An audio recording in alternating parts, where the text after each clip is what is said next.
More than 50% of adults have contracted a form of genital HPV. So what are the health consequences of an HPV infection? The human papillomavirus, or HPV, is an extremely common viral infection. There are about 40 varieties that infect the genitals and which can be passed through sexual contact even if a person is not exhibiting symptoms. Genital HPV's effects on health can be severe and will vary depending on the HPV strain. After a person contracts HPV, his or her body can develop some immunity to it. That immune response can prevent symptoms should a person be reinfected or if the infection lingers. Each strain of HPV has a particular effect on the body. The one that causes genital warts, for example, doesn't cause precancerous lesions. But it is possible to be infected with multiple strains of genital HPV at the same time. Some strains of the virus don't have an impact in the body. With no symptoms, a person may not even know they have HPV.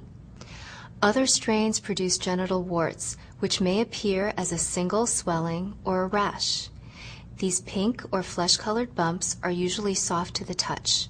Most have a unique cauliflower-like shape that is raised and bumpy.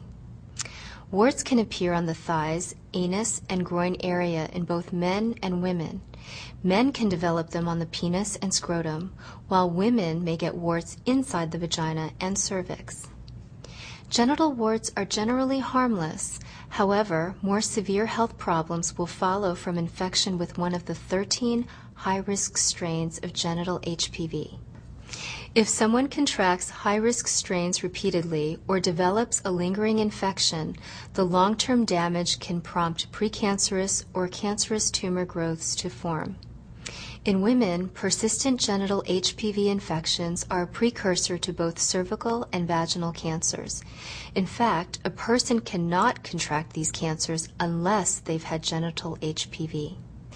Cervical cancer starts out as a collection of precancerous cells, a condition called dysplasia. A pap smear can detect even mild dysplasia, which usually can be fully treated. In rare cases, prolonged infections in men can also lead to penile cancer.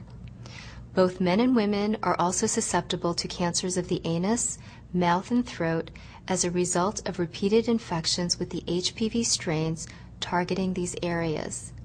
This means that anal and oral sex are not without HPV risks. If an HPV infection is caught early, a doctor can begin treatments to prevent precancerous growths from becoming cancerous. Genital HPV has no cure, but its symptoms can be treated. For this reason, it's important to talk to your doctor about safe sex precautions and STD testing.